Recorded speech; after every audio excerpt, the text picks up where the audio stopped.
Senhor, essa é a Tua palavra. Nós amamos tanto a Sua palavra, Senhor. Nós precisamos tanto dela. Tudo que temos hoje é porque a Tua palavra tem gerado em nós, tem feito em nós. O Senhor enviou a Sua palavra e a Sua palavra nos curou. Um dos grandes segredos, dos maiores de tudo aquilo que está acontecendo no nosso meio é por causa da Sua palavra, Jesus. A Sua palavra tem feito coisas extraordinárias na vida daqueles que têm crido nela. Que hoje não seja diferente, Pai. Que à medida que a palavra for chegando ao nosso coração e for sendo recebida com fé, for sendo recebida com ações de graças, que sinais e maravilhas se manifestem nesse lugar, Jesus. Livra-nos de ter uma manhã vazia do Teu Espírito. Nós já podemos perceber que o Teu Espírito está aqui no nosso meio, de maneira tão palpável, de maneira tão linda, e nós queremos nos colocar ao serviço do Espírito, para recebermos tudo que Deus tem para nós, para cooperarmos com Ele. Eu quero reverenciar a Sua presença nesse lugar e dizer ao Senhor que nosso coração está sensível, pelo menos disposto, Senhor, talvez não tão sensível quanto o Senhor gostaria, mas está disposto a estar. Por isso, Espírito Santo, nos ajuda.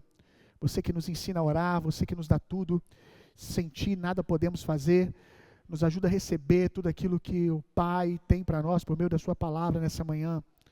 Aleluia! Nós oramos por sinais e maravilhas, nós oramos por vidas transformadas, nós oramos por gente respondendo a palavra com fé e sinais e maravilhas se manifestando na vida desses homens e mulheres aqui, na vida deles, através deles durante a semana, em nome de Jesus, Senhor. Nós cremos que o Senhor está fazendo nesse tempo algo único, Jesus. Nós não estamos em dias comuns, estamos envolvidos em coisas extraordinárias. Aleluia, nós vemos o Teu poder, nós, como cantamos aqui hoje, não a nós, Senhor, mas a Ti, toda a honra, toda a glória e todo o louvor. Nós reconhecemos que a nossa força, a nossa estratégia, a nossa mão jamais poderia produzir tudo o que estamos vivendo, tudo que está sendo feito nesse lugar. Nós reverenciamos o Teu poder, Jesus, aleluia, e nós continuamos aqui, precisando de Ti, Senhor. Flua, flua, flua no nosso meio, Senhor. Flua, desperta os corações distraídos, desperta os dispersos a entender aquilo que o Senhor está fazendo e a responder aquilo que o Senhor está fazendo nesses dias. Aleluia. Que possamos olhar para trás e daquele grande dia, olhar para esses dias e dizer: que bom que eu respondi ao Senhor e pude participar disso. Que no fim das coisas possamos olhar para trás e nos alegrar por termos respondido ao Senhor nesse tempo. Desperta-nos, Senhor, desperta-nos, levanta mais trabalhadores. A obra é grandiosa, a obra é maravilhosa, mas nós precisamos de mais trabalhadores. Desperta mais pessoas hoje a responder, não à instituição, não às escalas da igreja, mas ao Senhor, Pai, mais do que isso, ao Senhor, em nome de Jesus. Aleluia.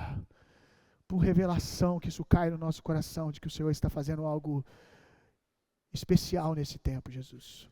Aleluia. Mateus capítulo 3, verso 11. O tema da mensagem hoje é: o que o fogo diz sobre mim? Diga comigo: o que o fogo diz sobre mim?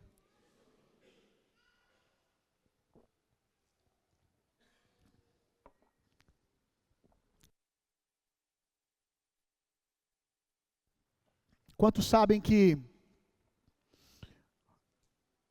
a palavra prometeu, e de fato vimos Jesus cumprir em Atos dos Apóstolos capítulo 2, que Jesus viria e nos daria o Espírito Santo, amém? Aleluia. Só estamos aqui por causa dele, por causa do poder do Espírito Santo. Só podemos continuar aquilo que Jesus começou, a obra de Jesus, com aquilo que ungiu Jesus para fazer tudo aquilo que ele fez. Atos 10, 38 diz que tudo o que Jesus fez porque Deus era com ele, e Deus era com ele por meio do Espírito Santo.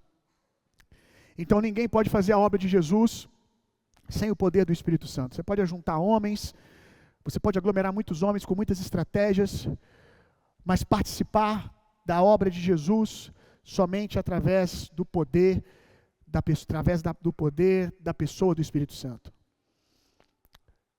Jesus prometeu que nos enviaria o Espírito Santo. Em Atos 2 nós vimos isso acontecer. O Espírito Santo já foi derramado, já está disponível para os salvos, para aqueles que creem no seu coração em Jesus. A partir do momento que você confessa Jesus como seu Senhor e Salvador, já é obra do Espírito Santo, porque é Ele que convence o homem do pecado, do juízo e da justiça. Quando você começa a cair em si a respeito da sua condição de pecado, quando você começa a cair em si a respeito do fato de que você precisa de um Salvador, saiba que ainda que você não saiba chamá-lo pelo nome, o Espírito Santo já está aí. O Espírito Santo já está trabalhando na sua salvação. Quando você crê no seu coração, você crê por causa do dom do Espírito que te dá esse presente. E aí ele se faz presente, começa a habitar na sua vida. E aí você se torna a habitação do Espírito Santo quando você é salvo. Mas uma coisa é o Espírito Santo estar dentro de você. Outra coisa é você deixar o Espírito Santo fluir através de você. Eu sempre ensino que quando nós recebemos o Espírito Santo pela primeira vez, no novo nascimento, o Espírito Santo nos retira do mundo. Diga comigo, nos retira do mundo.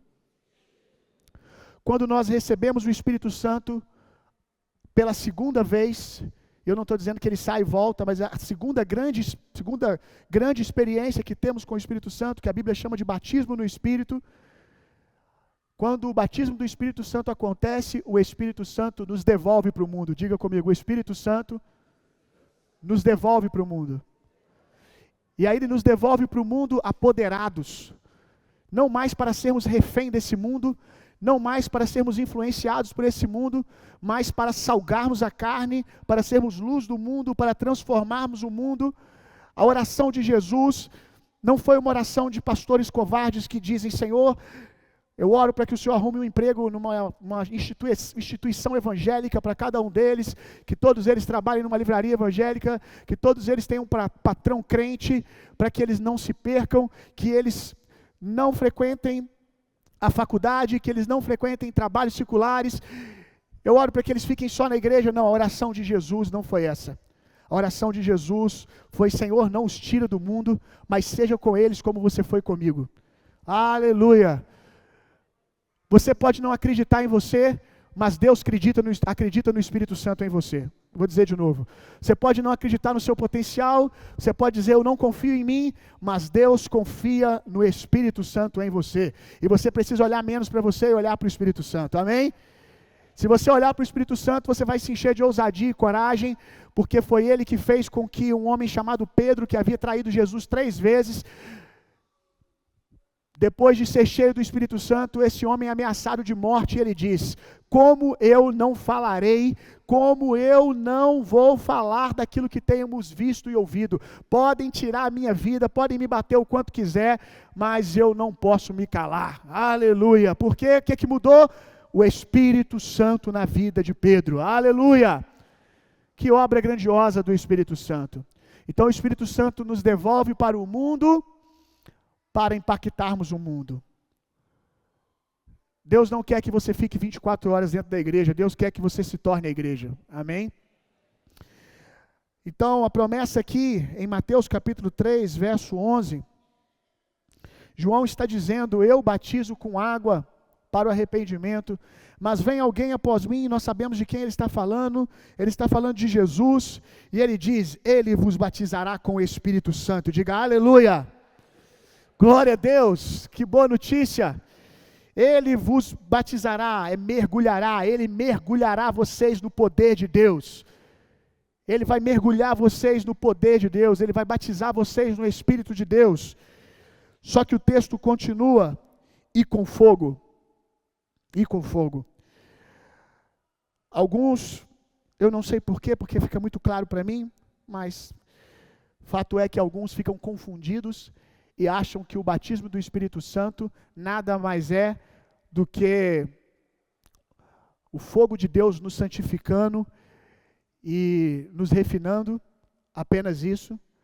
Outros pensam que o fogo que Jesus está falando é apenas o fogo da condenação para aqueles que não se arrependerem, mas não acreditam que o fogo do Espírito é o batismo do Espírito, embora esteja claro aqui no sentido de apoderamento, no sentido de fluir de dons, no sentido de uma vida no sobrenatural. Mas fica claro, ele vos batizará com o Espírito Santo e com fogo. Ele vai trazer duas expressões de fogo, duas expressões de poder.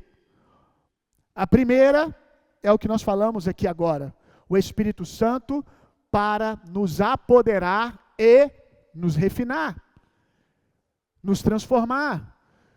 Porque a obra do Espírito Santo não é só através de você, é em você.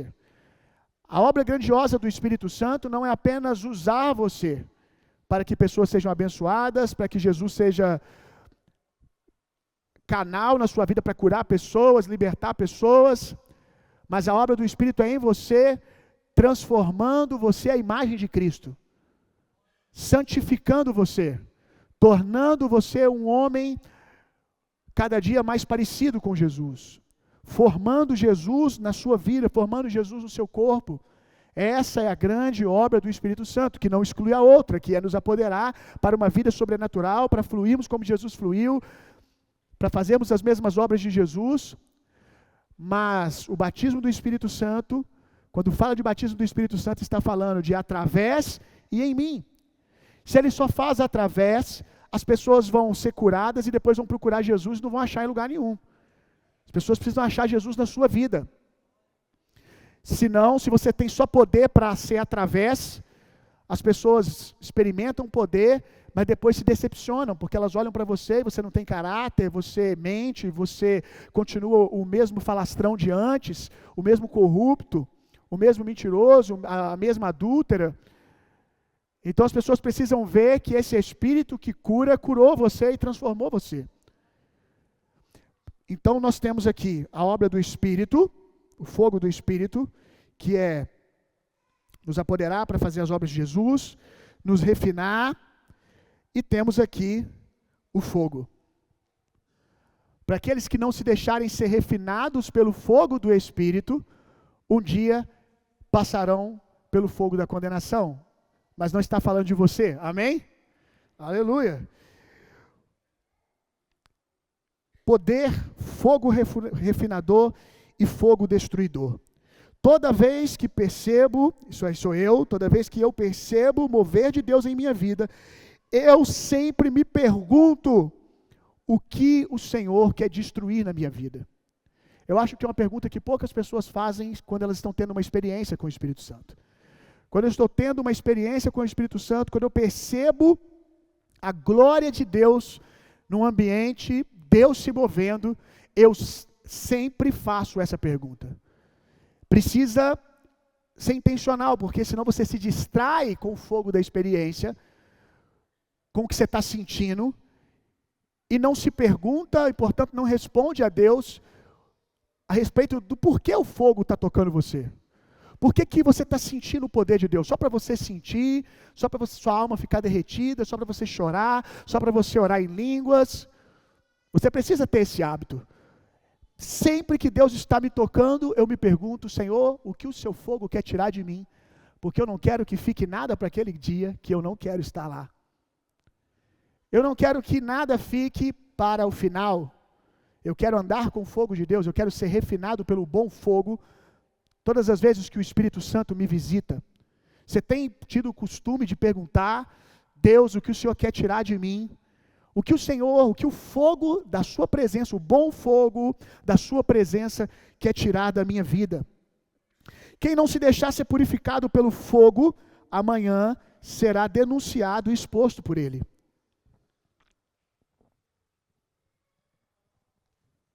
Em um tempo de avivamento, de grande derramar de Deus que vivemos nesse século, são coisas que nós devemos de tempo em tempo pregar. Porque um dia Jesus disse para uma cidade, na verdade para duas, Ai de ti, Betsaida, ai de ti, Corazim, se fossem feitos em Sodoma e Gomorra os milagres que foram feitos no meio de vocês, eles teriam se arrependido. Olha o que Jesus está dizendo, isso é muito forte. Se eu tivesse derramado um favor, se eu tivesse me movido como estou me movendo nos dias de vocês, Sodoma e Gomorra tinha se convertido. Se eles tivessem visto o poder que vocês estão vendo, eles tinham respondido ao Senhor. Aí ele diz, haverá mais rigor no julgamento para vocês do que para Sodoma e Gomorra. Por quê? Porque vocês viram o poder de Deus e rejeitaram. Eu não sei você, mas quanto mais eu recebo de Deus, mais o meu temor cresce. E não é só sobre o poder, quanto mais Deus favorece a minha vida, porque eu sei que nada que Deus faz é só sobre mim, é através de mim. Então quanto mais Ele me dá, mais Ele está me dando pelos desfavorecidos. Se Ele me dá muita saúde, se Ele me dá muita disposição, se Ele me dá muito recurso, se Ele me dá muita influência, o meu nível de temor vai crescendo, porque Ele está me dando isso, porque Ele confia em mim. Amém? Porque Ele confia em mim, e eu acho que Ele não quer se decepcionar. Eu acho que Ele não está confiando para se decepcionar. Eu não quero que Ele chegue naquele dia. Eu não quero participar de nenhuma dessas conversas. Eu não quero que Ele chegue naquele dia e Ele diga para mim, o que você fez com tudo aquilo que eu te dei, com tanto fogo. Os seus pais não viram aquelas manifestações de poder no culto de domingo. Seus pais viam aquilo de 5 em 5 anos em grandes conferências de avivamento. Vocês me viram visitar a casa de vocês, todos os cultos. Você me sentiu mais do que Moisés. E quero dizer para você que se você tem um tempo de crente, você já sentiu Deus mais do que Moisés. Porque se você for ler a história de Moisés, você não está lendo o que Deus fez na vida de Moisés em um dia, em um mês, mas você está vendo visitações de uma vida inteira e dá para você contar. Talvez você não encha 2 mãos. Não há tantas citações de Moisés sentindo o que você sente a cada domingo. A diferença, o que nos impacta é o que ele fez depois que ele sentiu. Aí nós pensamos que ele sentia toda hora. Não, ele respondeu. E a resposta foi tão decisiva que impactou a vida dele e a de multidões de pessoas. Mas é Moisés? Não, se você for aos pais da igreja, se você visitar a história dos pais da igreja, você vai ver o momento da visitação do Espírito Santo na vida de John Wesley. Ele tinha um diário e deixava escrito lá todas as vezes que ele recebia algo de Deus. E você não vai ver ele dizendo frequentemente, o poder de Deus veio sobre mim e eu caí no chão. Não, não. Inclusive ele narra, até de maneira bem tímida, a sua grande experiência do Espírito Santo. Ele diz, eu senti o meu coração aquecer. Quantas vezes você sentiu o seu coração aquecido já na igreja? E sentiu o coração aquecer. Eu não estou dizendo que ele não teve outras experiências, mas me parece que não foram muitas, porque você não encontra no diário deles citações como nós que saímos no domingo, vamos para o Instagram e dizemos, uau, Deus me tocou hoje, que culto, aleluia. E aí você passa a semana toda com seus amigos, uau, você viu aquilo? Uau, o que foi aquele domingo? O que foi aquela conferência? Não, eles não tinham isso. Aprove a Deus, não sei por que motivo, confiar em nós, confiar nesse tempo, ao ponto de se dar a nós numa proporção nunca vista antes. Nunca vista antes. Deus nunca esteve tão desnudado, Deus nunca esteve tão acessível, o coração de Deus nunca esteve tão rasgado como está sendo nesses dias. Ele está nos dando uma responsabilidade que precisa fazer com que, como eu tremo de temor quando eu falo dessas coisas. Deus está confiando não em mim, Deus está confiando em você também. Sinto muito, você já está envolvido em coisas santíssimas. Deus escolheu você. Eu não acredito que alguém distraído como eu e você poderia fazer escolhas tão boas assim. Deus escolheu você para estar aqui hoje. Deus escolheu você para nascer nesse tempo. Você podia ter nascido há 30 anos atrás. Você poderia ter nascido há 100 anos atrás. E os nossos filhos, aleluia, trabalhemos, porque, meu Deus, a responsabilidade deles ainda será maior ainda.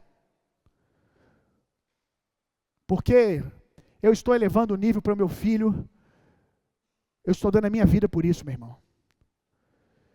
Mas eu não só darei a ele um lugar que homem algum habitou antes na presença de Deus, mas eu darei a ele também tudo que eu estou aprendendo sobre como responder a Deus. E aleluia, vai ser lindo. Eu só quero estar sentado numa cadeira de balança, rindo e orando em línguas enquanto eu vejo eles trabalharem. Aleluia. É um tempo único que nós estamos envolvidos, irmão. E o Senhor vai nos perguntar um dia o que fizemos com tanta graça, com tanto favor. Nunca mais se esqueça do que eu vou dizer para você.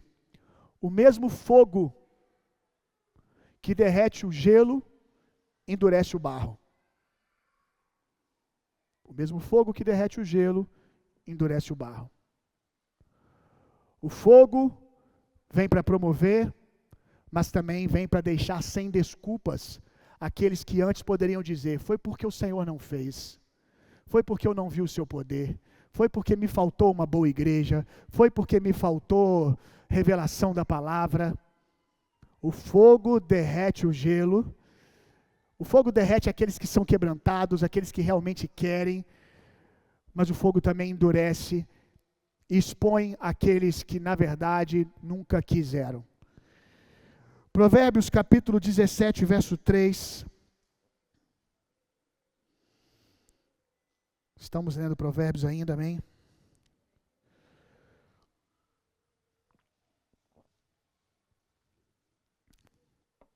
O fogo, o ouro é para a prata, o ouro e a prata são provados pelo fogo. O ouro e a prata são provadas pelo fogo, mas é o Senhor que revela quem as pessoas realmente são. Isso aqui não é uma notícia ruim. Aqueles que têm entregado a sua vida ao mover do Espírito vão ter boas notícias com o tempo. Você vai descobrindo coisas grandiosas, coisas sobre você, nascido de novo, que você não sabia. O ouro e a prata são provados pelo fogo, mas é o Senhor quem revela quem as pessoas realmente são. Por mais desconfortável que seja algumas temporadas, aonde o fogo está nos provando, e é o fogo de Deus, não o fogo da condenação, o fogo para a aprovação, o fogo para o refino. É muito empolgante também você ver quando a forja apaga e Deus fala: terminei essa estação, e você olha, uau, eu sou esse cara, aleluia, é esse cara que estava dentro do meu espírito. A minha vida, eu olho para trás e tem sido isso, de tempo em tempo ele acende a fornalha, ele acende a forja, e é um tempo difícil quando a gente está sob a pressão, quando ele nos deixa ser provado, quando ele permite algumas tentações chegarem, algumas provocações do diabo chegar, mas o fogo que denuncia coisas ruins, ele também está ali para aniquilar cada uma dessas coisas, amém? E aí quando ele desliga a forja, você olha e você diz, uau, você se pega fazendo coisas para Deus, você se pega sendo um homem para sua família, você se pega sendo uma esposa, uma mulher, uma líder que você nunca imaginou que podia ser. Eu tenho aprendido a me alegrar muito com isso. Vamos ler agora Êxodo capítulo 32, verso 1. Quarta-feira foi tão bom aqui, e enquanto a adoração estava acontecendo, do nada me veio esse texto no coração. Eu abri, comecei a ler, e quando eu cheguei no verso 3 em diante, eu me derramei chorando na presença de Deus, naquela coluna ali, e eu só chorava de temor, me perguntando se eu não estou fazendo algo parecido, se eu estou de fato respondendo a Deus nesse tempo. Êxodo 32, verso 1 em diante. Quando o povo de Israel percebeu que Moisés tardava muito a voltar do alto do monte, juntou-se ao redor de Arão e exigiu-lhe: vamos fazer-nos deuses que vão à nossa frente, porque era esse Moisés, a esse homem que nos fez subir da terra do Egito. Não sabemos o que lhe aconteceu. Eles estão dizendo assim: Moisés está demorando demais, talvez nem volte. Arão consentiu e orientou-os: tirai os brincos de ouro das orelhas das vossas mulheres, dos vossos filhos e filhas, e trazei-nos aqui. Então todo o povo tirou das orelhas os brincos e entregaram a Arão. Este, recebendo das suas mãos, os fez fundir em um molde e fabricou com esse ouro derretido uma estátua em forma de bezerro. Então o povo exclamou: esta é a figura dos nossos deuses, ó Israel, que vos tiraram da terra do Egito. Diante dessa manifestação ao povo, Arão construiu um altar diante do bezerro de ouro e fez essa proclamação: amanhã será um dia de festa dedicada ao Senhor. Com letra maiúscula, na minha Bíblia em caixa alta, todas as letras maiúsculas, que está sinalizando para nós que Arão está se referindo a Deus. Depois de adorar um Deus pagão, depois de criar um Deus conforme a sua própria imagem do coração deles, um bezerro de ouro que significa um boi, significa força, eles estão dizendo: foi a nossa força que nos trouxe até aqui.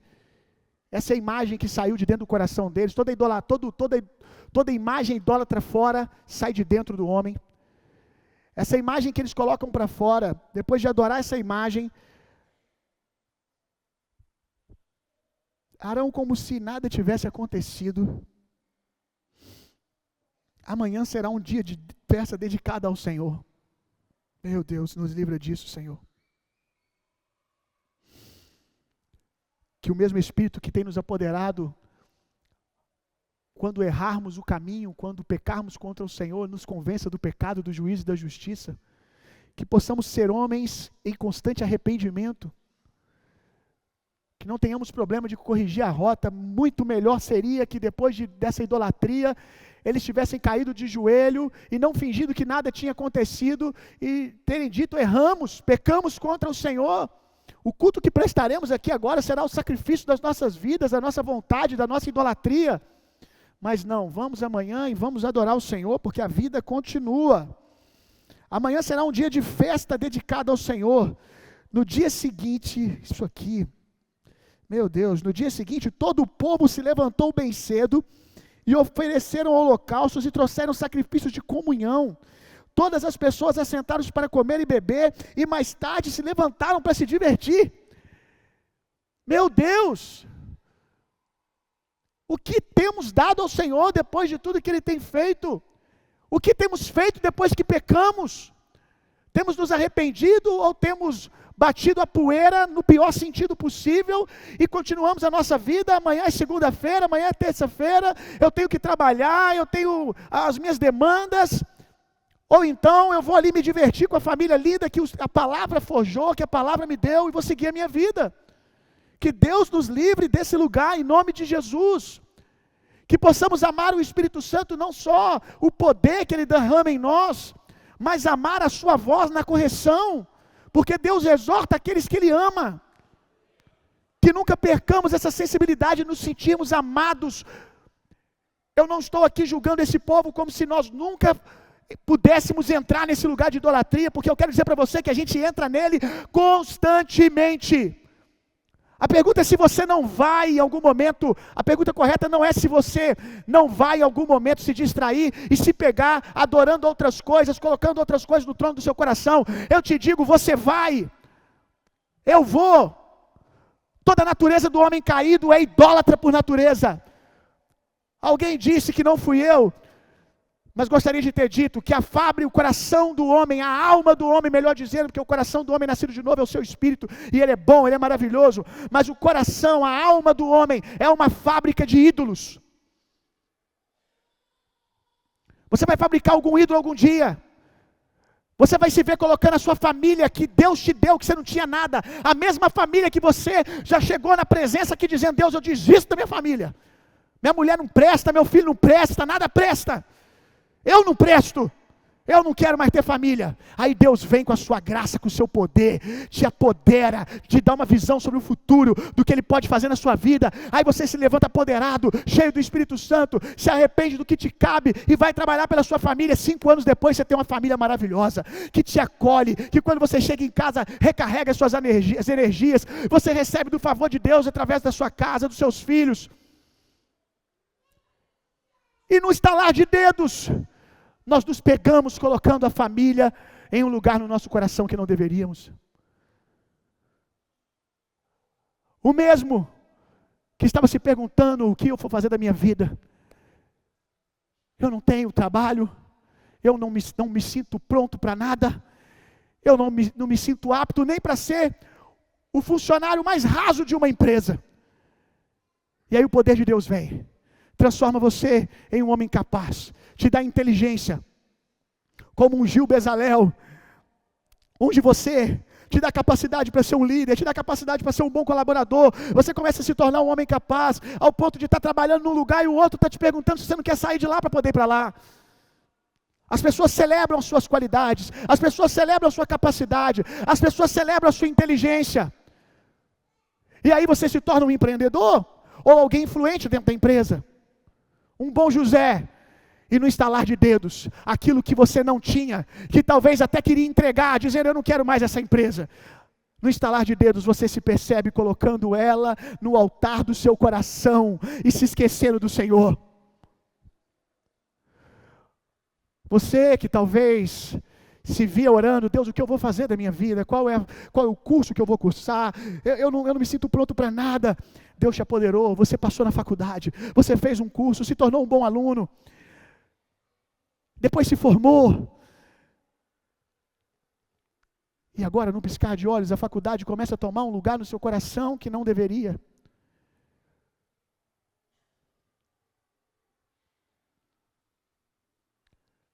A pergunta não é se você não vai, a pergunta é se você vai se arrepender.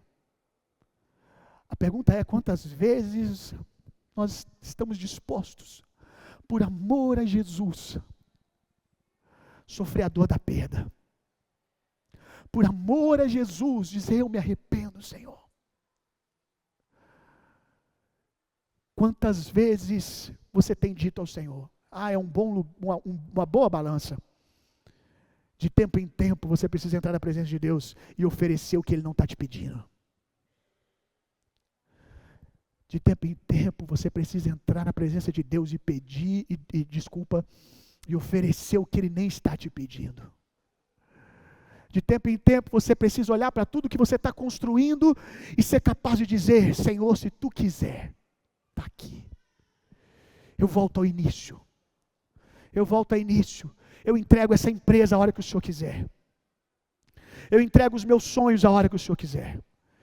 Está tudo à sua disposição. Está tudo aqui, Senhor.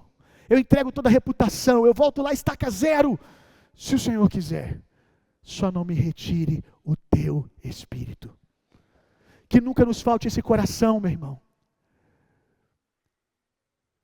Eu quero te dizer algo assombroso.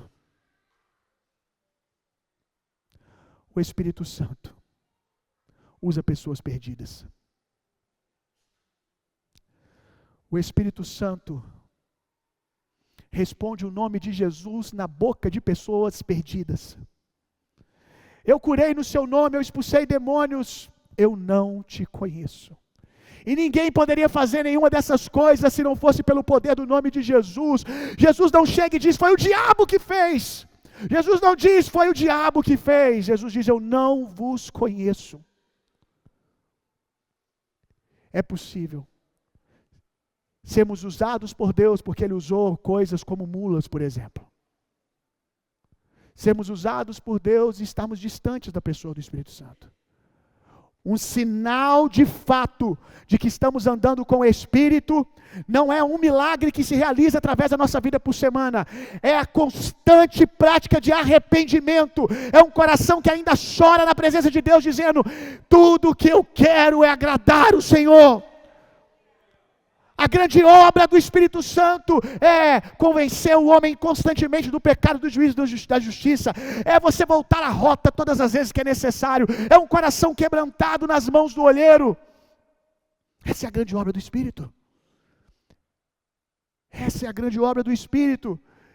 E é isso que vai nos livrar em um tempo onde Deus está fazendo coisas extraordinárias e únicas. Continuarmos com o nosso coração no Senhor.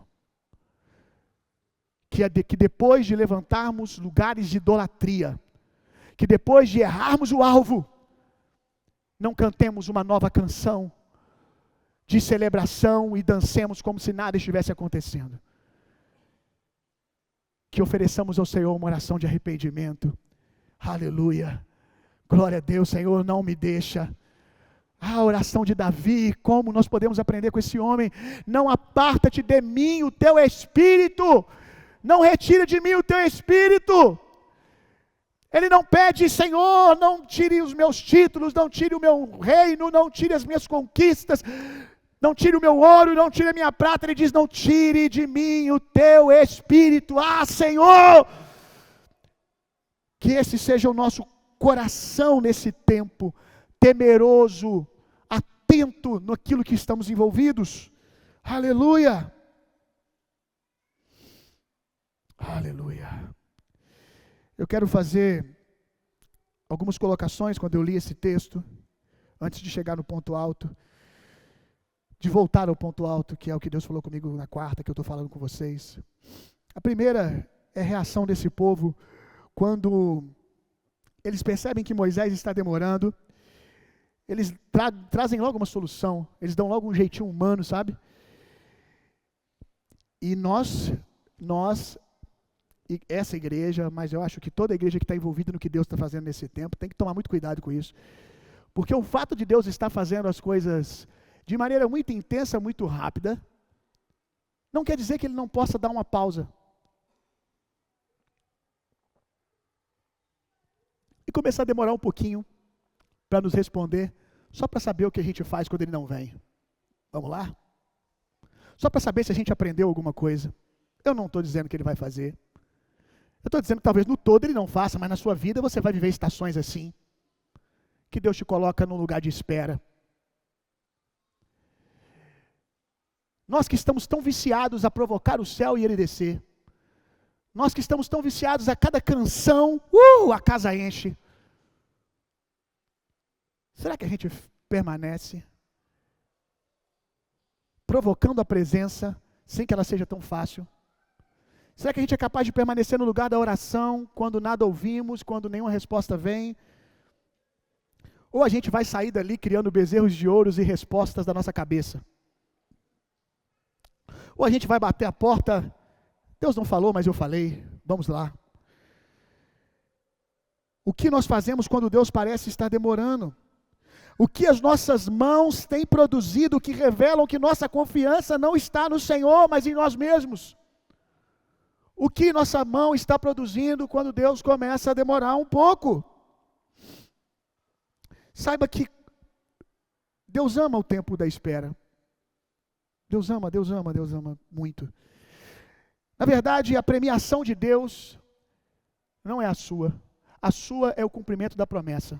O prêmio de Deus é o que você vai deixando no caminho, que Ele vai arrancando no seu caminho. Deus não está trabalhando pelo que você está trabalhando. O que você está trabalhando é o que Deus chama de recompensa para você continuar olhando para frente e perseguindo. Deus está trabalhando para arrancar coisas de você, irmão. Então, enquanto você chora, talvez Deus esteja, aleluia. Ele precisava deixar isso para trás. O cumprimento das promessas, eu vou ler exatamente o que Deus me disse ontem, meia-noite. Eu não estou dizendo que era meia-noite para ficar mais espiritual, ok? É porque eu acho que era mesmo. O cumprimento das promessas é a nossa recompensa. É o objetivo final que perseguimos, e tudo bem. Sabe que Deus conhece você e eu, o ser humano, mais do que nós mesmos. Deus sabe que nós precisamos da banana na frente para continuarmos correndo. Já viu a chargezinha do macaco? Que está numa bicicleta e alguém coloca a bananinha numa vara assim em cima dele. E aí o macaco não para de pedalar, querendo a bicicleta, querendo a banana, só em velocidade. E o que acontece enquanto o macaco pedala? Ele vai se exercitando. Ele vai se tornando um novo macaco. Ele vai crescendo. Alguns aqui estão precisando disso. Amarrar alguma coisa que você gosta de comer numa esteira e botar você lá. Quando você pegar a banana, quando o macaco pega a banana, ele come a banana e ele, yes, que banana deliciosa! Eu sempre corri por essa banana. O senhor do macaco está olhando para o macaco e está vendo os músculos do macaco e está dizendo, bom trabalho. Era isso que eu estava querendo. Às vezes a gente fica distraído, mas as promessas de Deus é o meio de Deus para lançar você para o futuro. Profecias não são isso?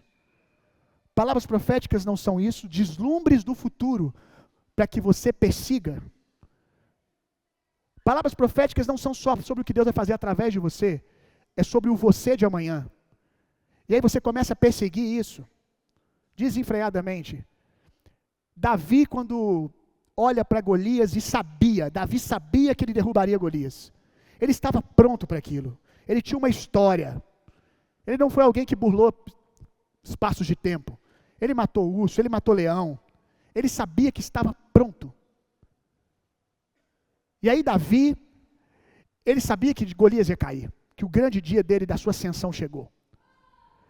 E quando Davi olha para Golias, ele olha para aqueles homens lá, para os soldados e diz, o que vai ganhar? Olha como é o coração humano. Deus não tem muito problema com isso, irmão. Deus usa isso. Davi pergunta, o que vai ganhar aquele que derrubar o gigante? Ele está dizendo, eu vou derrubar mesmo. Eu quero saber qual é o prêmio. E eles dizem para eles os prêmios, vai casar com a mulher do rei, vai ter isso, vai ter aquilo, com a mulher do rei não, com a filha do rei, e vai ter isso, vai ter aquilo. E ele vai lá e faz. Deus é presenteador daqueles que o buscam, percebe isso? Deus sabe que você gosta de presentes. Ele quer que uma hora a gente amadureça e entenda que o maior presente é a promessa que ele deu aos levitas, a ele mesmo. O maior território, a maior presença, o maior presente, a maior herança é ele mesmo. Mas até que a gente chegue nesse lugar de maturidade, até que a gente descubra que coisas não são tão interessantes assim, até que ele vai te dando e banana não te satisfaz mais, e você quer andar com o Senhor, ele vai usando essas coisas, sabe? Alguns aqui não estão entendendo o que eu estou dizendo, mas uma hora você vai chegar, a gente está trabalhando por isso, você vai chegar nesse lugar, onde coisas não duram muito tempo, e duram cada vez menos, e você vai ficando cada vez mais viciado em se satisfazer na presença. Aleluia. Vou continuar, que senão eu vou mergulhar em lugares que vai ficar fundo demais para alguns. O cumprimento das promessas é a nossa recompensa. É o objetivo final que perseguimos. Mas a recompensa do Senhor, o pagamento dele, o objetivo dele, é o que você vai se tornando enquanto corre atrás da promessa. Nós celebramos o final, Deus celebra a corrida toda. E se você conseguir, nos momentos de pressão, tirar os olhos da banana e olhar na perspectiva do Senhor, você vai encontrar alegria para continuar depois de um tempo de pressão. Se você conseguir, na hora que o pau está quebrando, eu não vou aguentar, meu Deus do céu, está doendo demais esse lugar, o ar está rarefeito nesse nível que você está me colocando. Se você conseguir, por alguns segundos, pensar com a mente de Deus, olhar com o olhar de Deus, uau, você vai começar a encontrar alegria, que você vai ver o homem que você está se tornando. Aí se você não conseguir fazer isso, faça uma outra coisa que funciona também, olhe para trás, e você vai ver o que as estações de pressão fizeram com você. Olhe para o que Deus fez ontem, traga à memória o que te dá esperança, olhe para o Deus que nunca desamparou você, que sempre usou todas as estações para o seu crescimento, olhe para o Deus revelado em Romanos 8:28, que todas as coisas cooperam para o bem daqueles que são chamados segundo o seu propósito. Olhe para esse Deus que estava com você há 5 anos atrás, olhe o que a forja tem feito com você, e você vai encontrar alegria, aleluia. Deus havia acabado de fazer um grande mover extraordinário para libertar o povo. Extraordinário, muito grande, né? Há canções que nós cantamos ainda sobre esses dias. Com uma forte mão poderosa, Deus resgatou esse povo do Egito. Nós temos uma canção, que é a canção de Moisés, que canta essa grande vitória, porque o povo saiu dali cantando a respeito desse dia. Mas infelizmente, esse povo parece não ter entendido no que eles estavam envolvidos. Nós precisamos fazer a leitura correta a respeito do tempo que estamos, do que estamos envolvidos. Não podemos tratar dias extraordinários como dias comuns. Senão nós vamos fazer uma leitura do ambiente errada.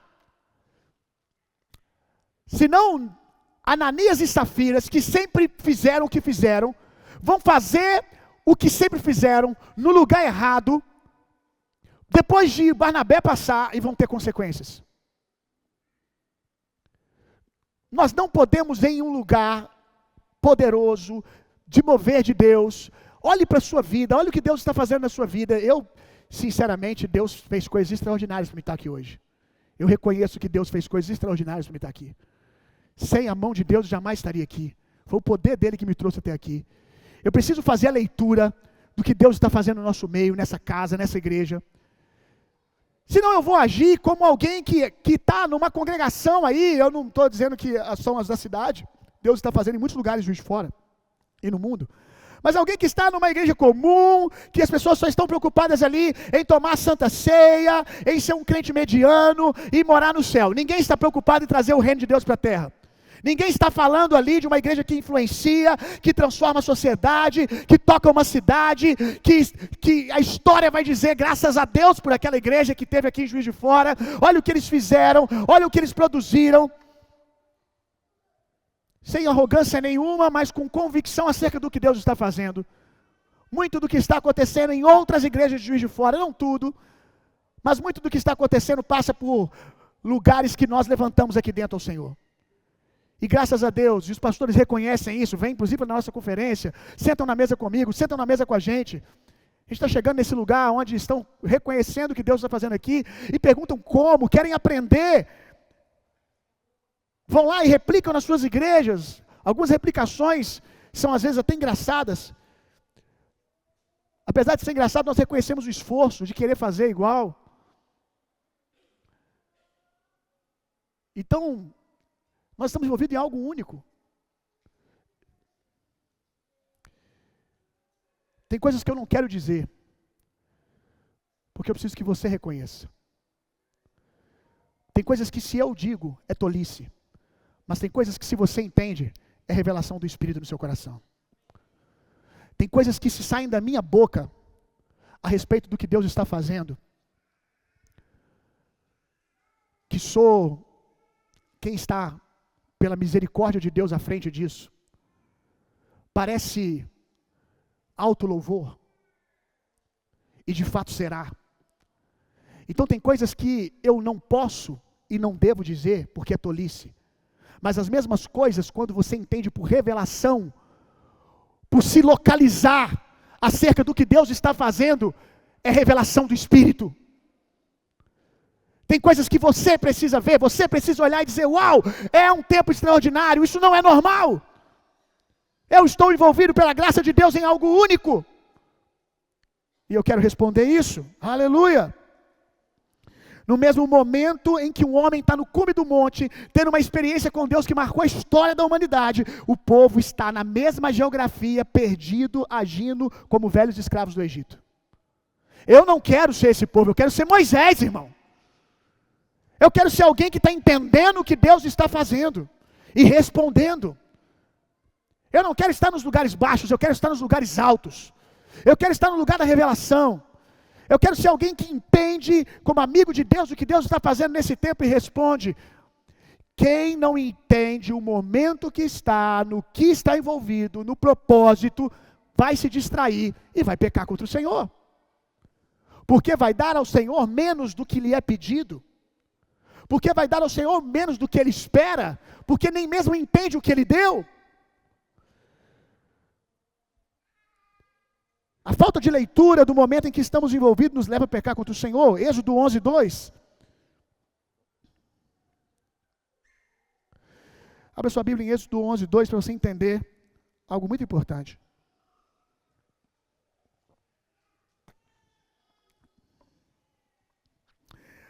Sabe esse ouro que eles estão tirando aqui, os brincos, e jogando no fogo para fazer uma imagem idólatra? Eu te pergunto, de onde veio?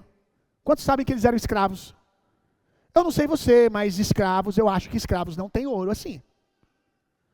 Você nem é escravo, aleluia. Você não é escravo. E se eu perguntasse aqui quem tem brincos de ouro, de puro ouro, talvez 10 pessoas levantassem as mãos aqui. Não é fácil conseguir ouro assim. E eles tinham para eles e tinham para os seus filhos. Aonde eles conseguiram isso? Se eles eram escravos? Está aqui, Êxodo 11, 2, pelo poder de Deus. Dizei, pois, ao povo que todo homem peça ao seu vizinho, a toda mulher, a sua vizinha, objetos de prata e ouro. Isso aqui é antes do povo sair do Egito. Deus liberou uma graça, Deus liberou um favor na vida do povo hebreu, que quando eles foram nas mulheres e falavam assim, dá o seu ouro e dá a sua prata, as mulheres faziam assim, toma. Eles foram enriquecidos pelo poder de Deus. Para quê? Aí que é o ponto. Para quê? Para eles. Porque se tornou para eles naquela hora. Para através deles. Para que era esse ouro? A gente vai ver lá na frente. Quando Deus vai construir o tabernáculo. O tabernáculo, a arca da presença era de ouro. Para pensar o tamanho da ofensa. A arca era de ouro, o ouro era para construir várias partes do templo, mas principalmente a arca que era de madeira e de ouro maciço cobrindo a madeira. O que iria comportar a presença de Deus seria feito com esse ouro, que eles pegaram e usaram para eles mesmos, porque Deus estava demorando. Então eu faço do meu jeito.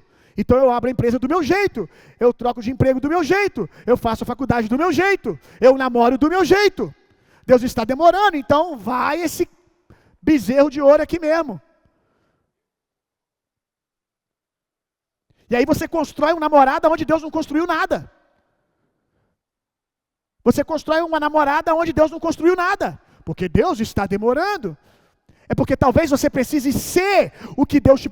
para que o que Deus te prometeu, para que a família que Deus prometeu, para que o homem que Deus te prometeu, te ache, te enxergue, você precisa ser essa mulher, e o tempo está fazendo isso com você. Mas se durante o tempo da espera, você prefere ceder aos manjares, à pressão que você está sofrendo, é com isso que você vai se contentar. Quantos estão entendendo o que eu estou dizendo? Esse ouro era para adoração ao Senhor. E o que eles fizeram? Construíram um bezerro de ouro.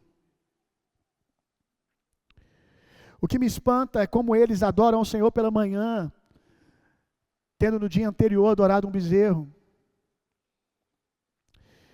No dia seguinte seguem suas vidas, se divertindo, como se nada tivesse acontecido. E eu pergunto o que perguntei no início, agora no final, o que temos feito depois de nos distrairmos? O que temos feito? Mateus capítulo 6, 19, é o último texto que nós vamos ler.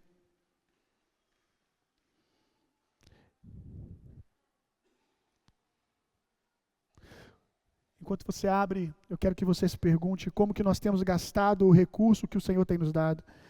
E recurso não é só dinheiro, recurso é saúde, recurso é tempo, recurso é influência, ferramentas. Como temos gastado o recurso que Deus tem nos dado. Será mesmo que a realização da vontade de Deus é a nossa prioridade? Ou ele se tornou apenas um meio para conseguirmos tudo o que queremos? Vou dizer de novo. Será que Deus é a nossa prioridade, Deus e a sua missão. Porque fé sem obras é morta. Quando nós cremos, nós temos obras.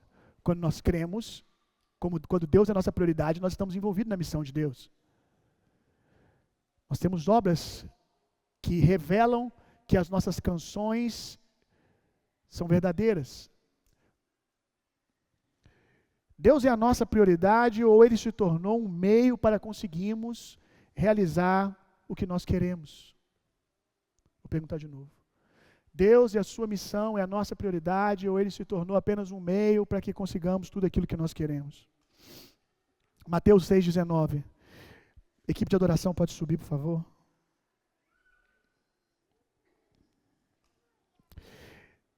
Vamos cantar a canção da Nívia, tá bom? Que a gente cantou na adoração de novo. Não acumuleis para vós outros tesouros na terra, onde a traça e a ferrugem destrói, onde os ladrões arrombam para roubar, mas ajuntei para vós tesouros no céu, onde a traça nem a ferrugem pode destruir, e onde os ladrões não arrombam e roubam, porque onde estiver o seu tesouro, aí também está o seu coração. Aonde está o seu recurso? Seu tesouro é seu recurso. Seu tesouro é a sua saúde. Seu tesouro é o seu dinheiro. Seu tesouro é o seu tempo.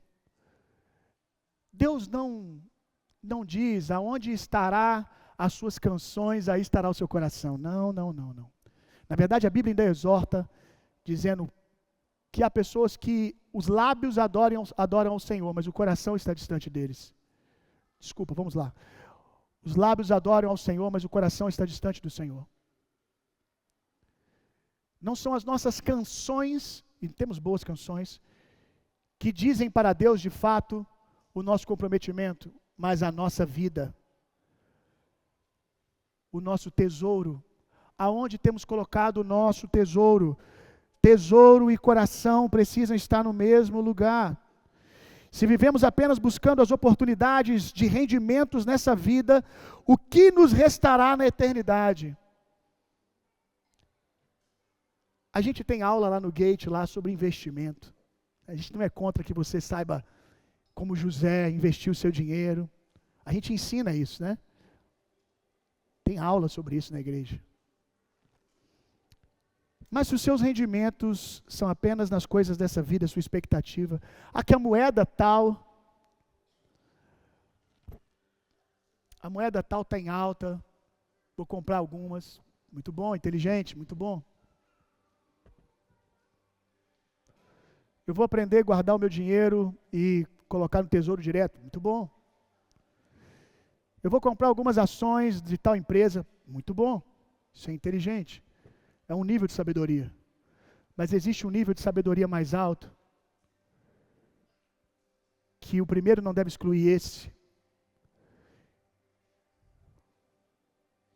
A pergunta é, o que você está depositando, que você colherá na eternidade?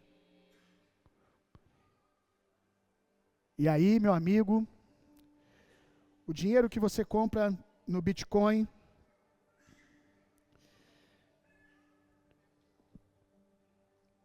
não rende na eternidade, a não ser que parte dele você dê ao pobre, porque a Bíblia diz que aquele que dá ao pobre empresta a Deus.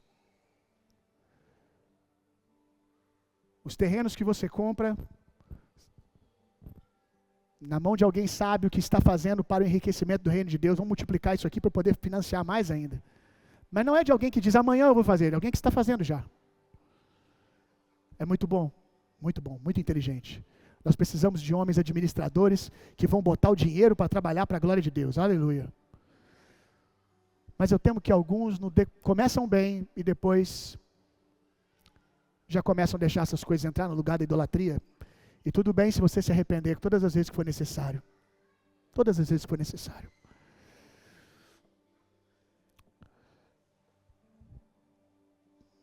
Vivamos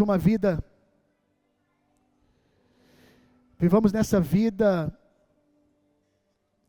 como quem são homens a qual o livro de Hebreus diz que a terra não era digna deles. Por quê? Porque eram homens do reino. Que sejamos conhecidos como homens do reino. Homens que andam nessa terra, mas não são dessa terra. Homens que negociam nessa terra, mas não negociam como os homens dessa terra. Homens que trabalham por coisas maiores. Mas você não vai trabalhar por coisas maiores se não entender no que você está envolvido. Se coloque de pé no seu lugar.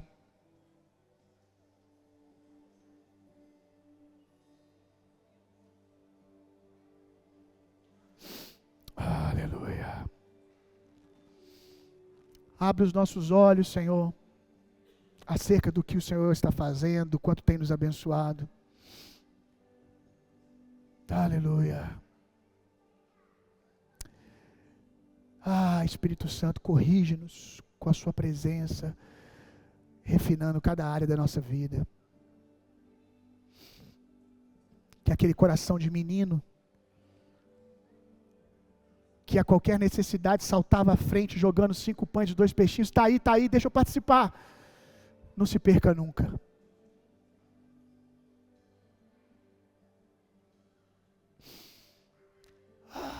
Deus. Que sejamos homens maduros, fortes,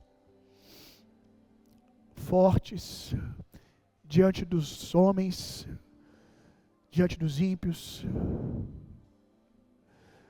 diante dos nossos adversários, mas que diante do Senhor sejamos aquele menino que ao som de qualquer oportunidade para servir ao Senhor, que ao ouvir a conversa dos discípulos dizendo como vamos alimentar uma multidão,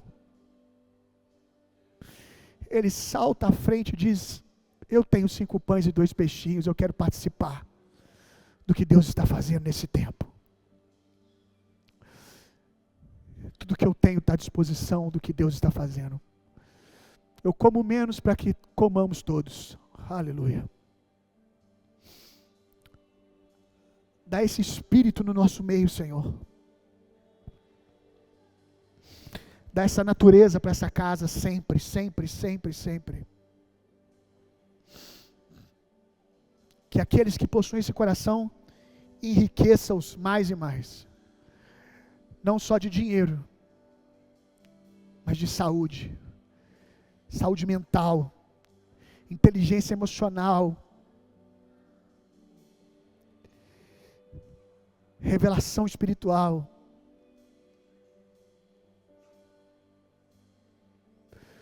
Procura alguém aqui para o Senhor ungir essa noite, essa manhã, Jesus. Procura alguém aqui. Procura alguém aqui que a única coisa que ele não tem é o resto. A única coisa que ele não tem é a habilidade. A única coisa que ele não tem é dinheiro. A única coisa que ele não tem, Senhor, é conhecimento técnico para fazer o que o Senhor quer que ele faça. Mas ele tem uma coisa. Ela tem uma coisa, um coração disponível ao Senhor. O Senhor ungiu Bezalel, que não sabia fazer nada, ele fez tudo. O que nunca tinha sido feito antes foi feito por Bezalel, porque a unção do Senhor achou um homem com o coração disponível. Acha-nos com o coração disponível, Jesus, acha-nos. Oh, Espírito Santo.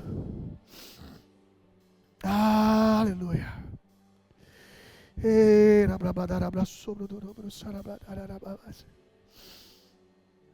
Se você tem que entregar algo ao Senhor, faça agora, irmão. Aí no seu lugar.